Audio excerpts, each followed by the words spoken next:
Okay, today I went ahead and located the dial feet for the cloned ETA 2824 movement. Now, what I actually did was I just used a little bit of epoxy glue and I just touched three tiny little spots on the center of the dial where it wouldn't cause any problems. I then set the dial down on top of that, you can see here, and allowed the epoxy glue to set up for about 7 or 8 minutes. It's 5-minute epoxy, but I didn't want it to set too hard because I got to get it back off.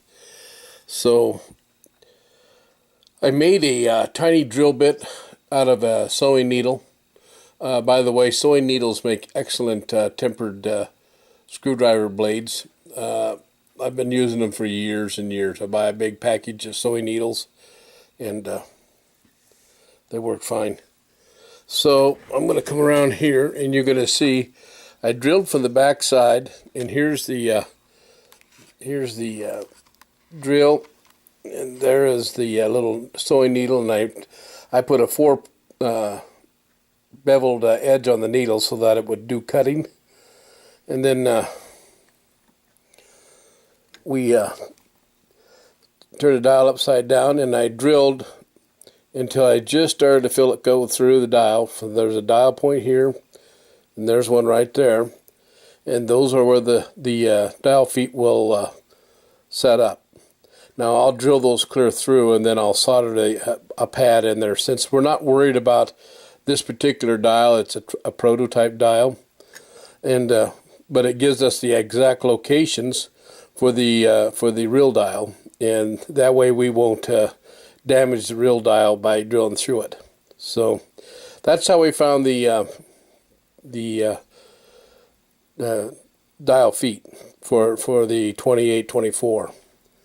So the next thing we had to do is since we know the dial is we're gonna remain at 30 for the time being, and see how that works.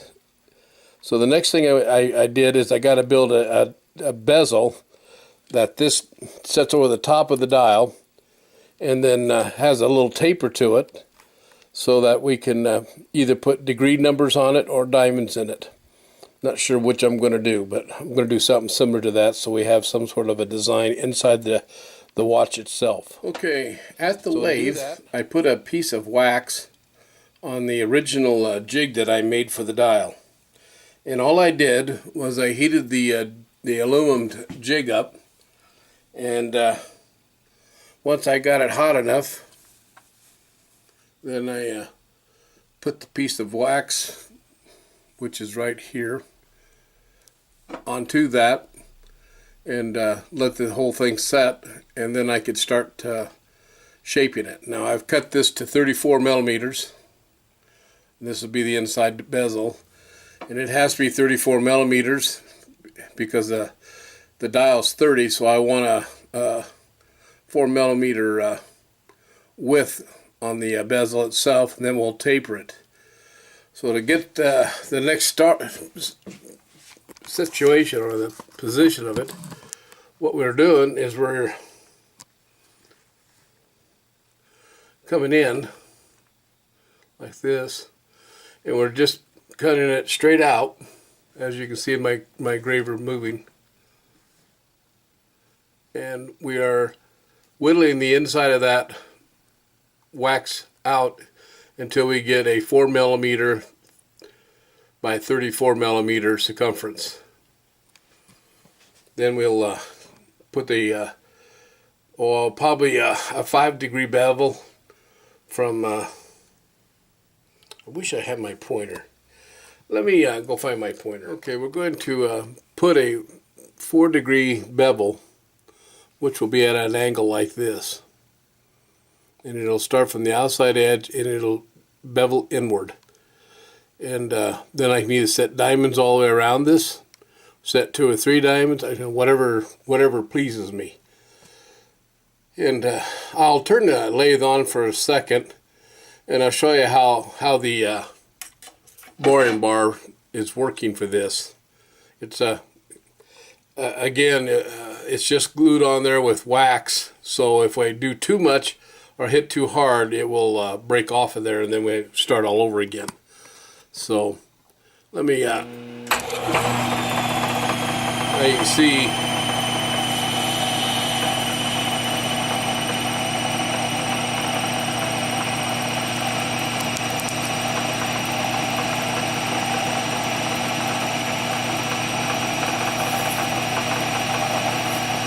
see how I'm just easily cutting through that.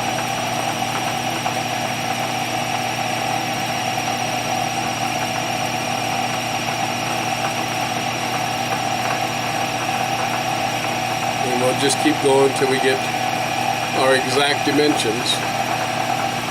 Then I'll shut down and I will start the bevel process by changing the compound to 5 to 10 degrees.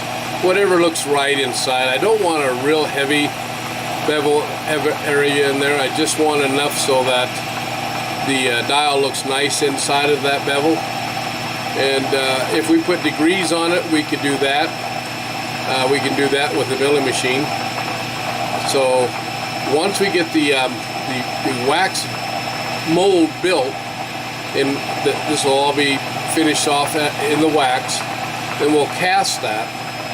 And it'll be about 20% larger than what I actually need, because we get about a 20% shrinkage when we cast in gold or silver, roughly that area.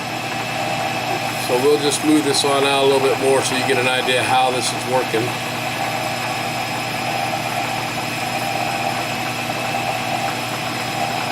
We get a little wax buildup there, don't we? So give me my pointer in there.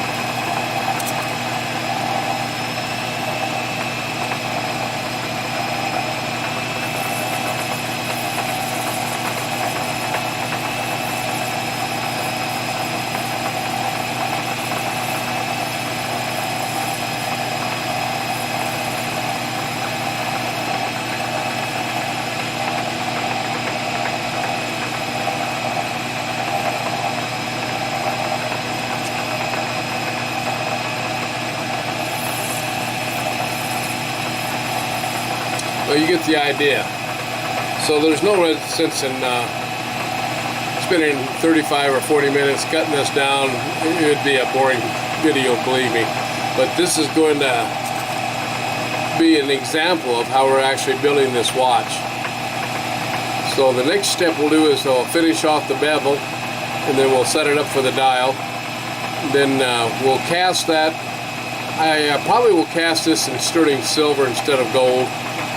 Sterling silver, when you build the rubber mold to re-inject it and make several copies of it, it works pretty good. So I'll get back to you here in a little while when we finish this bevel. So the next part of this, I'll show you how I put the bevel, the angle of the bevel on there, and this will be another piece that's be ready to go as we're building those watch. Okay. We're just about all the way through the wax. A few more passes and we'll have it. So thought I'd show you that. It's pretty cool. Now we're going to hit the aluminum here in a second.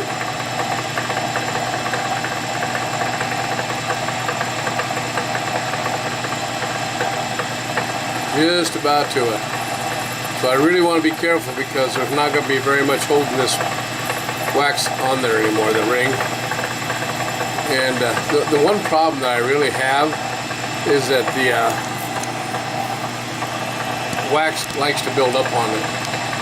Although it's a lot easier to work with this than it is with steel, brass, and aluminum.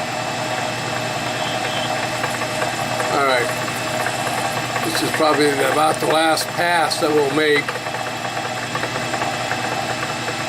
As you can see. Oop, my finger's in the way. Kind of hard to do the whole thing here.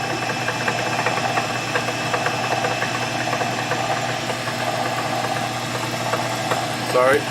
Okay. You can see we're just all the way through. So I think what I'm going to do is just leave that last little bit there alone. And then we'll be working now on getting this to 4 millimeters. We're at 5.4 millimeters. So I'll go back here.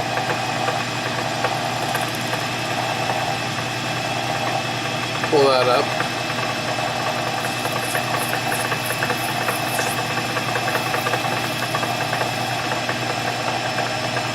And we'll just finish up that ring so that it's 4 millimeters wide from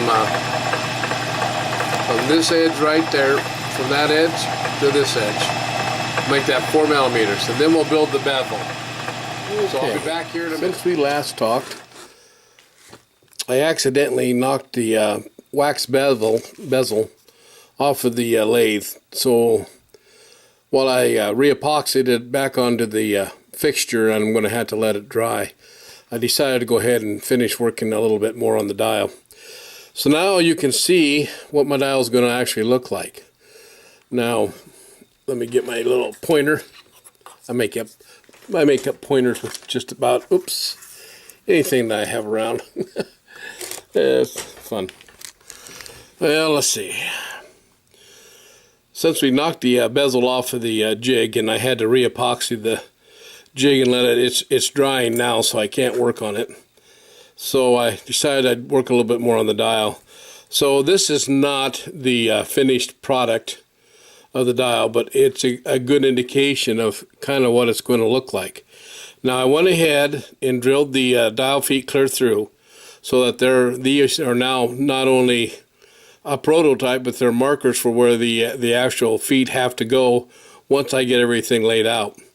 Now here's just a blackout on the print pad that blacked this out, so it's a rough indication as where the calendar is going to go. So this will have to go exactly at the 3 o'clock, and these feet are just slightly off of that. I think this one goes up higher, this one goes down lower. So what you're going to see now is the dial going on top of the backing. So let me see if I can get this more in tune here. Yeah, that's close enough. All right, this is kind of what is an idea of what the watch dial is going to look like.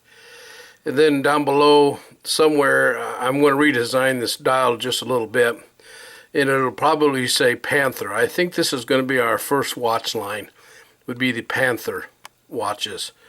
And we may be able to, or we may come up with a different line. Something like what Rolex did. You know, Rolex is just a name. The company, the people who actually designed it was looking for a watch name, and somehow they came up with Rolex, and it stuck. So we're going to try and see if we can come up with a name for our watch dial.